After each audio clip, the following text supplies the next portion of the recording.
अंकिता और रजत एक ही कॉलेज में पढ़ते थे।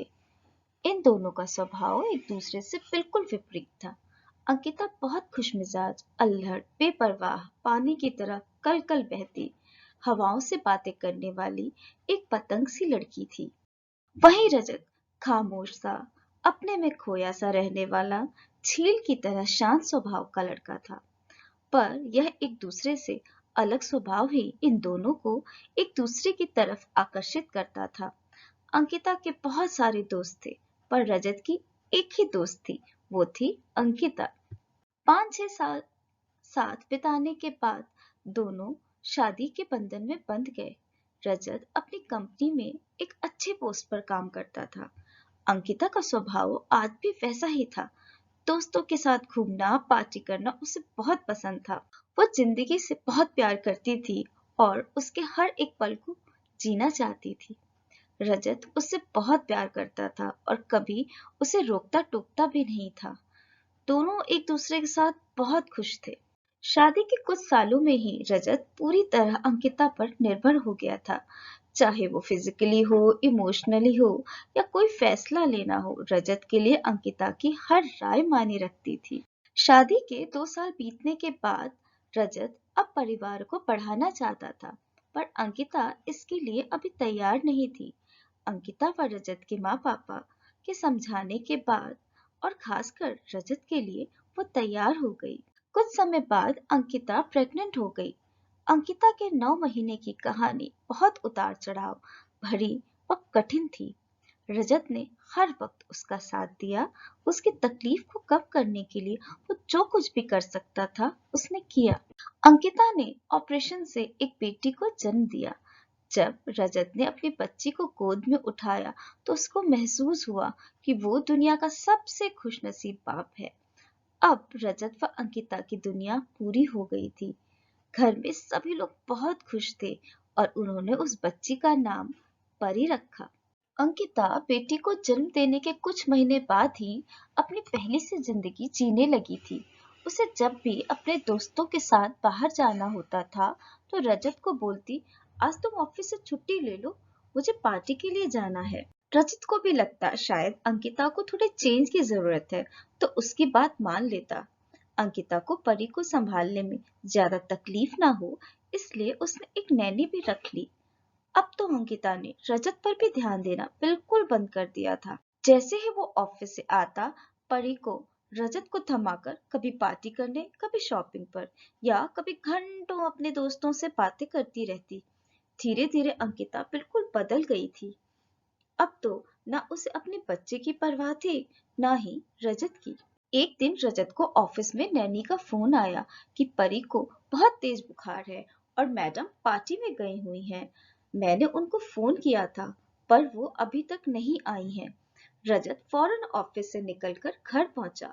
उसने देखा परी बहुत रो रही थी और उसका शरीर बुखार से तप रहा था। रजत ने परी को डॉक्टर को दिखाया। डॉक्टर ने उसे कुछ समय हॉस्पिटल में रखने के बाद घर ले जाने दिया। अंकिता आधी रात को घर वापस आई। हमेशा शांत रहने वाले रजत को आज अपने गुस्से पर काबू नहीं रहा। अंकिता व रजत के बीच बहुत झगड़ा हुआ। रजत ने अंकिता को बहुत समझाया कि तुम्हें क्या हो गया है, तुम्हें अब किसी की परवाह नहीं है। अगर मैं समय पर नहीं आता तो शायद हम अपनी बच्ची को खो देते। अंकिता ने बोला, रजत तुम्हें ही बच्चे चाहिए थे, इसलिए परी सिर्फ तुम्हारी जिम्मेदारी है, मेरी नहीं। मैं आजादी से जीना चाहती हूँ, मैं बंधन में बंधकर और नहीं जी सकती, इसलिए मैं जा रही हूँ, मुझे रोकने मेरे पीछे मत आना। अंकिता रजत और अपनी 9 महीने की बच्ची छोड़कर हमेशा के लिए चली गई। रजत ने अपनी बच्ची को अकेले माँ बाप दोनों का प्यार दिया। वो सिर्फ उसी के लिए जी रहा था। रजत और परी दोनों के दिल में अंकिता के लिए सिर्फ नफरत थी। दोनों अपनी जिंदगी में अंकिता को वापस नहीं चाहते थे। रजत अंकिता से नफरत तो करता था, पर वो अपने दिल से उसे कभी भुला नहीं पाया था।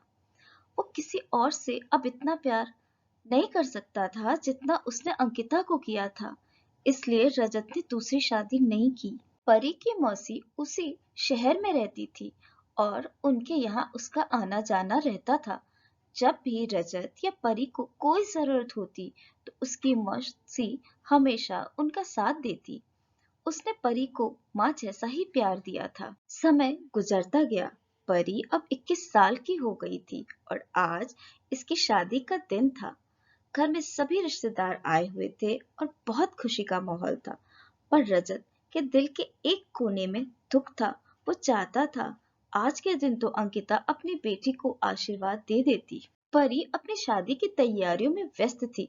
तभी उसकी मौसी ने उसके कमरे से सभी को जाने को कहा और परी से कहा, मुझे तुम्हें कुछ देना है। उनके हाथों में एक ज्वेलरी बॉक्स था। परी उसे देखकर बहुत खुश होती है, पर जैसे ही मौसी ने कहा वो ज्वेलरी उसकी माँ की है, परी गुस्से में भर जाती है। परी ने कहा, मासी, आज तो उनका नाम लेकर मुझे दुखी मत कीजिए। जिस माँ को अपनी छोटी सी बच्ची की परवाह नहीं थी, मैं उनकी किसी भी चीज को नहीं लेना चाहती। मौसी ने कहा, एक बार इसे खोलकर तो देख लो। परी फिर भी तैयार नहीं हुई।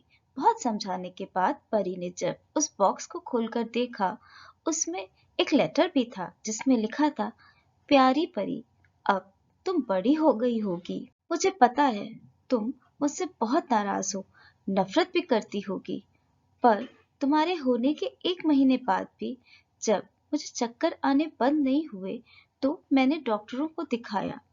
तब मुझे पता चला मेरे ब्रेन में एक ट्यूमर है और मेरे पास समय बहुत कम है। मुझे पता था रजत ये सब सुनकर टूट जाएगा और जी भी नहीं पाएगा मेरे बिना। उस वक्त उसकी तुम्हें सबसे ज्यादा जरूरत थी। अगर वो मुझसे नफरत करेगा तो तुम्हें और खुद को संभाल लेगा। तुम अब इतनी बड़ी हो गई होगी, यह सच्चाई जानकर तुम रजत को संभाल लोगी। मैं तुम दोनों से बहुत प्यार करती हूँ। हो सके तो मुझे माफ कर देना और इस हार को अपनी माँ की याद समझकर पहन लेना। परी की आंखें भर आई थी। उसके गले से आवाज भी नहीं निकल पा रही थी, पर फिर भी वो पापा पापा चिल्लाते हुए उसे पूरे घर में ढूंढ रही थी। वहां पर मौजूद सभी लोग हैरान हो गए कि क्या हो गया। रजत को देखते ही परी रो पड़ी, उसके सीने से लग गई और रोते हुए बोली, पापा, माँ ऐसी नहीं थी जैसा हम सोचते थे, और लेटर रजत को दे दिया। अंकिता की बहन ने बताया, आखिरी समय में उसने तुम लोगों को बहुत याद किया, पर वह रजत को कमजोर पड़ते नहीं देखना चाहती थी, इसलिए उसने उसके दिल में अपने लिए नफरत भरी ताकि तुम इसके सहारे जी सको। रजत को अब सब कुछ समझ में आ रहा था कि अपनी बेटी को उसके पास लाने के लिए वो उसे छोड़कर जाया करती थी।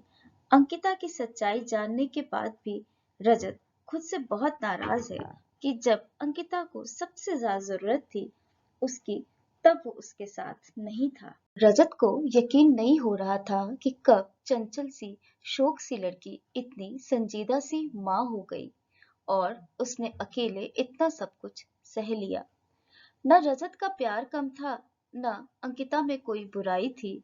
बस ये किस्मत का खेल था कि दोनों के बीच सिर्फ जुदाई थी। इस कहानी से हमें ये सीख मिलती है, हम किसी के फैसले को अपनी नजर से सही या गलत ठहरा देते हैं, ये जाने बिना कि ये फैसला किन परिस्थितियों में लिया गया होगा। अगर आपको यह कहानी अच्छी लगी हो तो इसको लाइक करें, शेयर करें और ऐसी ही कहानियों को सुनने के लिए सब्सक्राइब करें हमारे YouTube चैनल स्टोरी तेरी मेरी। धन्यवाद।